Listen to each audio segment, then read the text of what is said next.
جی ہاں، آپ صحیح کہہ رہے ہیں، اور پریزیڈنٹ پوٹن نے پچھلے 15 سے 20 سال کے عرصے میں جو ایک ریپوٹیشن ڈیولپ کی تھی یورپ اور امریکہ کے اندر، اس کو بہت زیادہ نقصان پہنچا ہے روسی افواج کی اس دراندازی سے۔ آپ کیا سمجھتے ہیں کہ پریزیڈنٹ پوٹن کیا اپنے سٹانس پر قائم رہیں گے، یا کہ وہ دوبارہ یہ سوچیں گے کہ رشیا جس طرح سے ایک بہتر امیج قائم کرنے کی کوشش کر رہا تھا، یہ جو دراندازی ہے اس سے اس کو نقصان ہو رہا ہے؟ اس میں یہ ہے کہ ہمارا یہ سوچنا کہ کیا بہتر امیج ہے مختلف ہے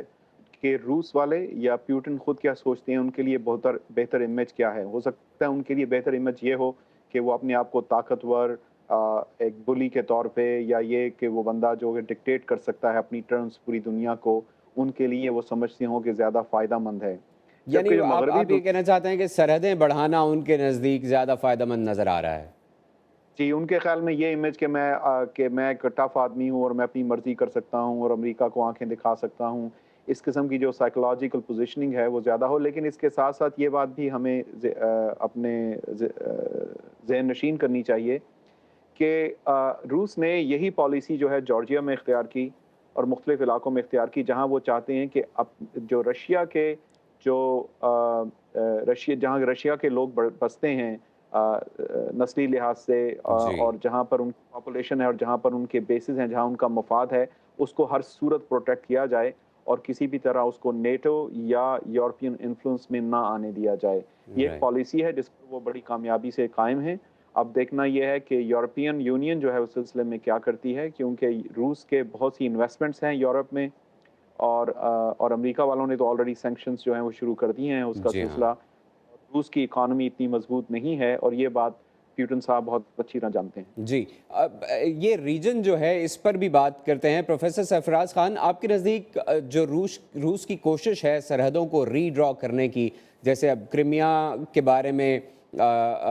جو ریفرینڈم ہونا ہے، ابھی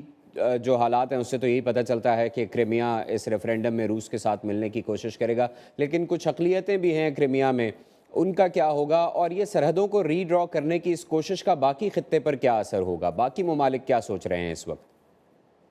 دیکھیں، یہ کہنا کہ روس ری ڈرا کر رہا ہے دنیا کے میپ کو، یہ جو نقطۂ نظر ہے یہ بڑا یک طرفہ ہے، اور روس میں یہ سمجھا جاتا ہے عموماً کہ یہ مغربی بلکہ امریکی نقطۂ نظر ہے۔ روس بہت عرصے سے، جب سے سوویت یونین کا کلیپس ہوا ہے اس کے بعد سے، اپنی جو ٹیریٹوریل انٹیگریٹی ہے اس کے بارے میں بہت فکر مند رہا ہے، اور وہ سمجھتے ہیں کہ ان سے کاکسس کو علیحدہ کرنے کی کوششیں کی جائیں گی۔ اور اگر آپ دیکھیں تو کرائمیا کا جو علاقہ ہے اور جہاں پر ان کا فلیٹ بھی ہے، بنیادی طور پر وہ یہ سمجھتے ہیں کہ یہ یوکرین کے جو مغربی حصے کو کاٹنا جو ہے یہ مطمع نظر ہے ویسٹ کا، تاکہ ان کو محروم کر دیا جائے پانی کے ذریعے اپنے فلیٹ تک پہنچنے کا، اور دنیا کے باقی سمندریوں سے روس کو کاٹ دیا جائے۔ ان کے ہاں اس طرح کی سوچ ہے، اور وہ یہ سمجھتے ہیں کہ یہ بنیادی طور پر روس کو توڑنے کی طرف ہی قدم ہے یوکرین میں جو صورتحال پیدا کی گئی ہے، اور وہ اس تمام عمل کو جو یوکرین میں ہوا ہے اس کو انکانسٹیٹیوشنل کہتے ہیں۔ جیسے کہ اب یہ کہا جا رہا ہے کہ جو ریفرینڈم ہوگا وہ کرائمیا میں وہ غیر قانونی یا غیر آئینی ہے، جبکہ روس کہہ رہا ہے کہ اس سے پہلے کا تمام پروسیس جو ہے یہ غیر قانونی اور غیر آئینی ہے، اور یا ان کی آئینی حکومت کا کو تھگنے اور یورپین یونین کے ساتھ مل کر فاشسٹ میں گرانے کی کوشش کی ہے۔ آپ تو یہ دو نقطہ ہائے نظر کا بڑا واضح فرق ہے۔ جی، یقیناً یہ بہت بڑا فرق ہے۔ ایک چیز اور جو کہ ذہن میں رکھنا بہت ضروری ہے پروفیسر صاحب، وہ یہ ہے کہ کرمیا ایک اٹونومس ریاست کے طور پر یوکرین میں شامل ہے، اور اگر کوئی ایسی کوشش کی جا بھی رہی ہو جہاں پر کرمیا میں روسیوں کی اکثریت ہے اور یوکرینینز اقلیت میں ہیں، تقریباً 23% یوکرینینز ہیں جبکہ 16% تاتاری بستے ہیں کرمیا میں، تو آپ سمجھتے ہیں کہ ایسی صورت میں بھی جب اکثریت روسیوں کی ہو تو بھی ایسا کوئی اقدام ہو سکتا ہے کہ کرمیا کو علیحدہ کر دیا جائے بالکل اور روس کا ایکسس بلاک کر دیا جائے؟ یہی وہ جو مجھے لگ رہا ہے کہ اب جو ریفرینڈم ہوگا اس میں جو اکثریت ہے وہ روس سے ملنے کا اعلان کرے گی. ہم اس سے پہلے ہم مالدووا کی صورتحال کو بھی دیکھ چکے ہیں اور ہم اس سے پہلے ابخازیہ کا معاملہ بھی دیکھ چکے ہیں. اس میں بھی جو پاپولیشن نے ریفرنڈم کیا تھا اس میں انہوں نے روس سے درخواست کی تھی کہ ہمیں اپنے ساتھ ملا لیا جائے اور ساتھ ہی ساتھ اپنے دفاع کے لیے بھی جو ہے ان سے درخواست کی تھی. تو کرائمیا جو ہے وہ ایک ایسا علاقہ ہے جو تاریخی طور پر اگر آپ دیکھیں تو وہ اس کے جو مسلمان ہیں ان کے روسوں کے ساتھ بہت دیرینہ تعلقات ہیں. اور سوویت پیریڈ میں بھی تاتار جو ہیں وہ کافی نظر آتے تھے آپ کو ماسکو میں اور دوسرے علاقوں میں. اور اسی طرح جو ہے ابھی بھی جو مسلمان ہیں وہاں پر تاتار اور روسی وہ مل کر اتنی بڑی اکثریت ہے کہ وہ ریفرنڈم بالکل روس کے حق میں جاتا نظر آتا ہے. اور یوکرین جو ہے وہ شاید نہیں رجسٹ کر پائیں گے اس سارے معاملے کو. رائٹ ڈاکٹر صاحب، ہم گفتگو کا سلسلہ جاری رکھیں گے. ابھی وقت ہے ایک بریک کا، آپ ہمارے ساتھ رہیے.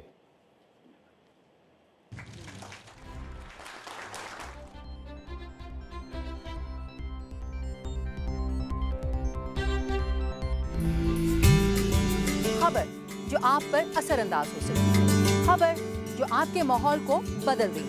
وہ خبر جو آپ کی دنیا کا نقشہ تبدیل کرنے والی، وہ خبر جانیے مجھ سے، عائشہ خالد سے.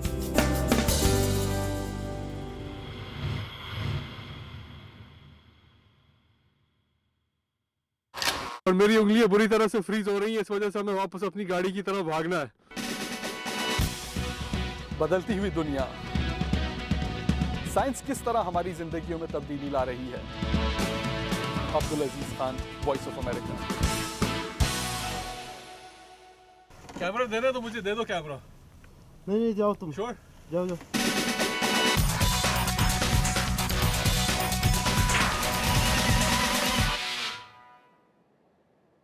Welcome back. وقفے پر جانے سے پہلے بات ہو رہی تھی مسلمان اقلیتوں کی. امبیسڈر وجاہت مفتی، یوکرین میں کرائمیا میں تقریباً 2.5 لاکھ سے کچھ زیادہ تاتاری بستے ہیں. ان کے کیا سینٹیمنٹس ہیں؟ کیونکہ اب تک جو خبریں انٹرنیشنل میڈیا میں آئی ہیں اس کے مطابق وہ تھوڑے بہت پریشان ہیں اور وہ یہ نہیں جانتے کہ ان کے ساتھ کیا سلوک کیا جائے گا، بلکہ ان کو یہ ہدایت کی جا رہی ہے پولیٹیکلی کہ وہ اپنے گھروں کے اندر رہیں. اس کے ساتھ ساتھ ہمیں پاکستانیوں کے بارے میں بھی بتائیے کہ یوکرین میں بسنے والے پاکستانی اسٹوڈنٹس اور دیگر افراد جو بزنس کی غرض سے یا کسی اور غرض سے یوکرین میں جا کے بسے ہیں، وہ کتنے محفوظ ہیں اور اگر ان کو کوئی پریشانی ہو تو وہ کیا کریں؟ جہاں تک تو جی تاتاری مسلمز کا تعلق ہے جو کہ کرائمیا میں بستے ہیں، ان سے میرا کوئی ڈائریکٹ رابطہ نہیں ہے جس سے مجھے معلوم ہو سکے کہ وہ کیا سوچتے ہیں. بہرحال وہ بھی یوکرینین سٹیزنز ہے اور وہ بھی اپنے بارے میں بہتر فیصلہ کر سکتے ہیں. اور جہاں تک پاکستانیوں کا تعلق ہے جی، یہاں پہ تقریباً 1500 پاکستانی ہیں جو پورے یوکرین میں بستے ہیں. اور یہ پاکستانی جو ہے یہ مختلف ادوار میں یہاں پہ آتے رہے. کچھ تو جو تھے وہ سوویت یونین کے ٹائم کے ہیں اور یوکرین کی انڈیپینڈنس کے بعد انہوں نے فیصلہ کیا کہ وہ یہیں پہ رہیں گے. اس کے بعد کچھ لوگ ایسے آئے جو کہ یہاں پہ میڈیکل کی تعلیم حاصل کرنے کے لیے اور دوسری یونیورسٹیوں میں تعلیم حاصل کرنے کے لیے آئے اور انہوں نے یہیں پہ جابز جو ہیں وہ اپنی جوائن کر لی. اور اس کے بعد کچھ ایسے لوگ تھے جو انڈیپینڈنس کے وقت 1991 میں شاید یہ سوچتے ہوئے کہ یوکرین یورپ کا حصہ ہے اور یہاں پہ ان کو جابز آسانی سے مل جائیں گی، وہ جابز کی تلاش میں آئے. لیکن یہاں پہ کیونکہ ان امپلائمنٹ ریٹ بہت زیادہ تھا تو وہ یہیں کے رہ گئے. اور اس کے بعد کچھ لوگ ایسے ہیں جو اس غرض سے آتے رہے کہ ہم ہاپ اوور کریں گے to the main Europe land اور اچھی زندگی بسر کریں گے. لیکن یہاں کے قوانین وقت کے ساتھ سخت ہوتے گئے اور اب وہ اپرچونٹیز ان کے پاس نہیں تھی. تو یہ جو میں نے آپ کو بتایا ہے کہ یہ 1500 کے قریب جو پاکستانی ہیں یہ یوکرین کے مختلف شہروں میں بستے ہیں، جس میں تقریباً 300 کے قریب جو ہیں وہ کیو میں اس میں کیپٹل میں رہتے ہیں. اس میں سے 700 پاکستانی ایسے ہیں جنہوں نے یہاں کی لوکل خواتین سے شادیاں کر لیں اور وہاں کی ٹرمز اینڈ کنڈیشنز کو پورا کرنے کے بعد انہوں نے یوکرینین پاسپورٹ حاصل کر لیا اور اب وہ یوکرینین سٹیزن ہیں. لیکن بہرحال کیونکہ وہ ان کا اوریجن پاکستان ہے اور ان کی فیملیز پاکستان میں ہیں تو ہم ان کو پاکستانی ہی سمجھتے ہیں. تو ہمارے خیال میں اس وقت جو پاکستانی ہیں ان کو کوئی کسی قسم کا خطرہ نہیں ہے. مختلف شہروں میں جہاں پہ ہمارے پاکستانی ہیں یونیورسٹیز میں 160 کے قریب ہمارے یہاں پہ اسٹوڈنٹ ہیں، جس میں سے 156 جو ہیں وہ میڈیکل یونیورسٹیز میں اور باقی انجینئرنگ یونیورسٹی اور دوسرے سبجیکٹس میں یہاں پہ تعلیم حاصل کر رہے ہیں. ہر شہر میں جی ہم نے ایک پاکستانی کو کانٹیکٹ پوائنٹ بنایا ہوا ہے اور ہم امبیسی کے ذریعے ان سے رابطہ رکھتے ہیں، اور ابھی تک ہمیں کسی بھی شہر سے جہاں پہ کہ پاکستان کمیونٹی ہے یا پاکستانی اسٹوڈنٹ ہیں کسی قسم کی ایسی خبر کی اطلاع نہیں ملی جس کو کہ ہم الارمنگ سمجھ سکیں اور کوئی ایک خطرے کی گھنٹی بجنے لگے. اس امبیسڈر کے صاحب، علاوہ خدا نہ یہ خواستہ اگر پاکستان میں جن اسٹوڈنٹس کی یا دیگر یوکرینین پاکستانیز کی فیملیز ہیں، اگر کسی بھی صورت کی وجہ سے ان کا رابطہ نہ ہو پائے اپنوں سے، تو پاکستان میں جو لوگ ہیں وہ سفارت خانے سے کیسے رابطہ کر سکتے ہیں؟ جی، سفارت خانے کے ٹیلی فون نمبر جو ہیں وہ دیے گئے ہیں فارن آفس کی ڈائریکٹری کے اندر بھی، اور ویسے بھی ہم اگر چاہیں تو ہم وہ میڈیا کے ذریعے ان کو وہ نمبر پہنچا سکتے ہیں، اور میرا اپنا ٹیلی فون نمبر ہر وقت جو ہے وہ موجود ہوتا ہے، اور جو کوئی پاکستان سے لیکن میں نے آپ کو بتایا کہ ایسی صورتحال ابھی نہیں ہے. جو جس یونیورسٹیز میں اسٹوڈنٹ ہمارے پڑھ رہے ہیں وہاں پہ نارمل کلاسز چل رہی ہیں، اور بچے جو ہیں وہ اپنے اپنے ہاسٹلوں میں رہ رہے ہیں. اور ابھی پرسوں کی بات ہے کہ کچھ اسٹوڈنٹ اپنے کچھ ڈاکومنٹس وغیرہ ٹیسٹ کروانے کے لیے اور کچھ پاسپورٹ رینیو کروانے کے لیے امبیسی میں آئے ہوئے تھے، اور میں اکثر ریسیپشن پہ جا کے ان سے ملتا رہتا ہوں. تو میں نے ان سے حالات پوچھے تو مجھے کوئی اس قسم کی بات نہیں پتہ چلی کہ ان کو کوئی اپنے پاکستان میں رشتہ داروں سے رابطہ کرنے میں پرابلم ہو رہا چلیے، ہے. یہ تو یا ان اچھی کے بات ہے کہ پاکستانی اسٹوڈنٹس اس تمام تر بدامنی کے باوجود محفوظ ہیں. پروفیسر فیضان، امریکہ نے یوکرین کی خود مختاری کی خلاف ورزی کرنے والوں، جیسے آپ نے پہلے ذکر کیا کہ سینکشنز بھی لگا دی گئی ہیں، اور جمہوری عمل کو نقصان پہنچانے والوں پر نہ صرف ویزا سینکشنز لگا دی ہیں بلکہ معاشی پابندیاں بھی لگا دی گئی ہیں ایک ایگزیکٹو آرڈر کے ذریعے. اور اس عمل سے روس اور کرائمیا کے اداروں پر کس حد تک دباؤ پڑ سکتا ہے؟ جی، روس پر تو دباؤ پڑے گا ہی، اور کرائمیا پہ بھی پڑے گا، لیکن اس دباؤ، یہ جو سینکشنز ہوتی ہیں ان کا فوراً دباؤ محسوس نہیں ہوتا، کچھ عرصے کے بعد ہوتا ہے،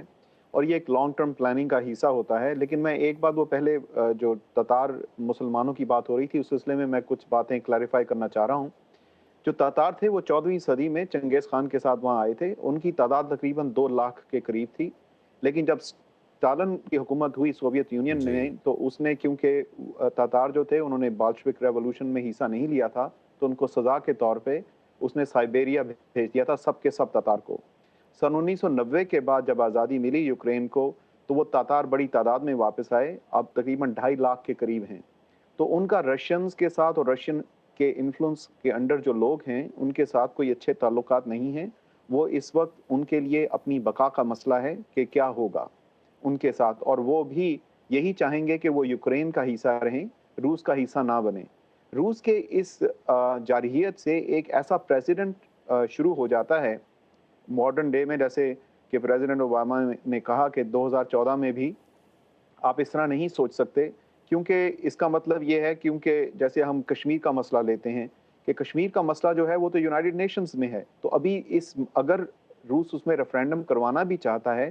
تو پہلے اس کو انٹرنیشنل ارینا میں اس کو لانا پڑے گا، اس مسئلے کو اس ایک خاص حد تک لے جانا پڑے گا. یہ ایک الگ بات ہے کہ اس وقت وہ اپنی دھونس جما کر یہ کام کر سکتے ہیں، لیکن لانگ ٹرم اس کا جو ایفیکٹ ہوگا ریجن پہ، خاص کر جو دوسرے، آپ اگر یوکرین کا نقشہ سامنے رکھیں، اگر آپ دکھا سکیں، تو ایک طرف جو ہے پولینڈ ہے، اس کے بعد دوسرے ممالک ہیں یوکرین کے ساتھ، اور ان ممالک میں کے ساتھ جو نیچے بلیک سی آ جاتا ہے، اور بلیک سی کے نیچے پورا ٹرکی کا بارڈر ہے. تو وہ ایک ایسا ٹرینڈ وہاں پر شروع ہو جائے گا جس سے دوسرے ممالک جو ہیں وہ اس کو وہاں کا جو اکنامک ایکٹیویٹیز ہیں ان پہ ایک ایسا اثر پڑ سکتا ہے، نیگیٹو اثر پڑ سکتا ہے. اور روس کی اپنی جو تجارتی حالت ہے، جو اس کی معاشی حالت ہے، وہ اس قابل نہیں کہ وہ اس قسم کے ایڈونچر جو ہیں ان کو خاص کر لانگ ٹرم پہ برداشت کر سکے.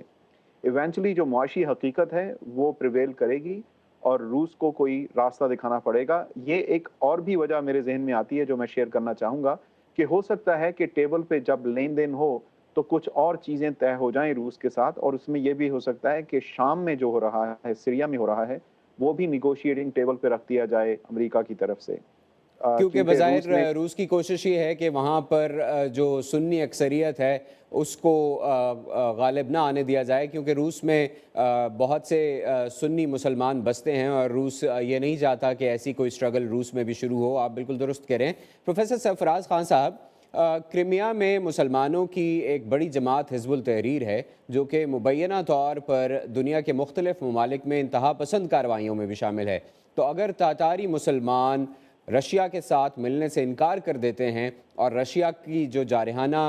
کارروائیاں ہیں یا جو جارحیت ہے وہ وہاں جاری رہتی ہے، اور اگر کرائمین پارلیمنٹ ریفرینڈم کے بعد رشیا کے ساتھ شامل ہو جاتی ہے، تو اس سے کرائمیا میں اور روس میں جو دہشت گرد کارروائیاں ہیں ان کے ان کے شروع ہونے کے کیا خطرات ہیں؟ میرا خیال ہے بیانیے کو تھوڑا سا مختلف روسی نقطۂ نظر سے دیکھنا پڑے گا۔ روسیوں کے نزدیک جارحیت جو ہے، جو یوکرین کی جو قانونی اور آئینی حکومت تھی اس کا تختہ الٹ کر کی گئی ہے، اور یوکرین کو تقسیم کرنے کی کوشش کوئی اور لوگ کر رہے ہیں، اور روسی جو ہے جو یہ ریفرینڈم کرائمیا میں ہو رہا ہے وہ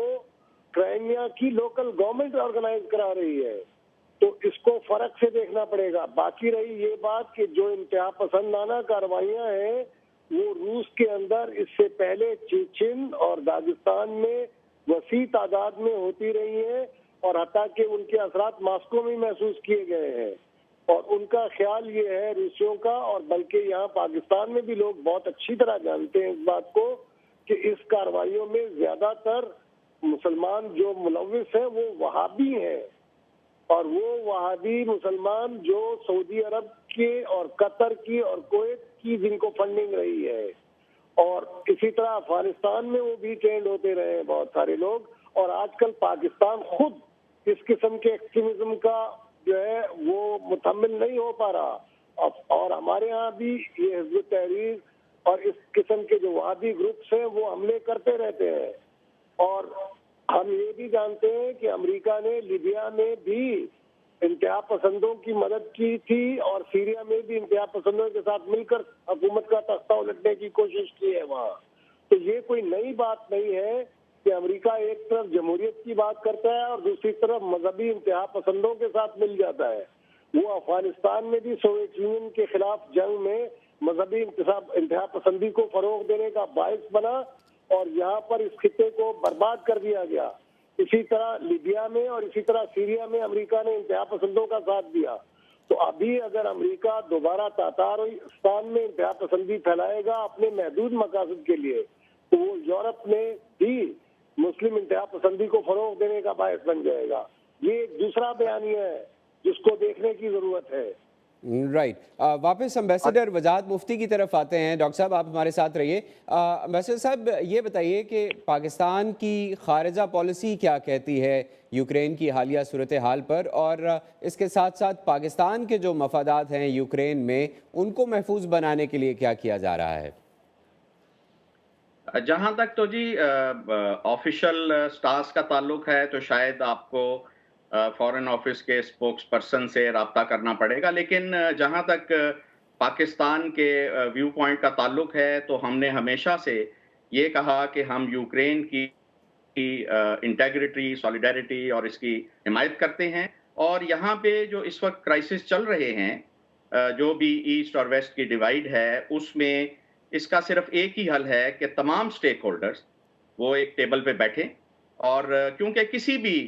چیز کا حل جو ہے، چاہے وہ انٹرنل ہو، چاہے وہ ریجنل ہو، چاہے انٹرنیشنل ہو، اس کا حل جو ہے وہ جنگ میں نہیں ہے۔ تو ہمارا سٹانس اور ہمارا پوائنٹ آف ویو یہی ہے، جو کہ فورن آفس کی طرف سے بھی دیا گیا ہے، کہ جی ہم چاہتے ہیں کہ تمام سٹیک ہولڈر جو ہیں وہ آپس میں بات چیت کریں، اور اس مسئلے کا ایک پیسفل حل جو کہ یہاں کی لوگوں کی خواہشات کے مطابق ہو اس کو وہ کریں۔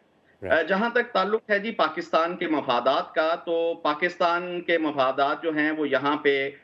ٹریڈ کی صورت میں ہیں، اور جیسے آپ نے پہلے ذکر کیا اور میں نے آپ کو بتایا پاکستانی ہیں یہاں پہ، تو ہماری کوشش تو یہ ہے کہ اس وقت بھی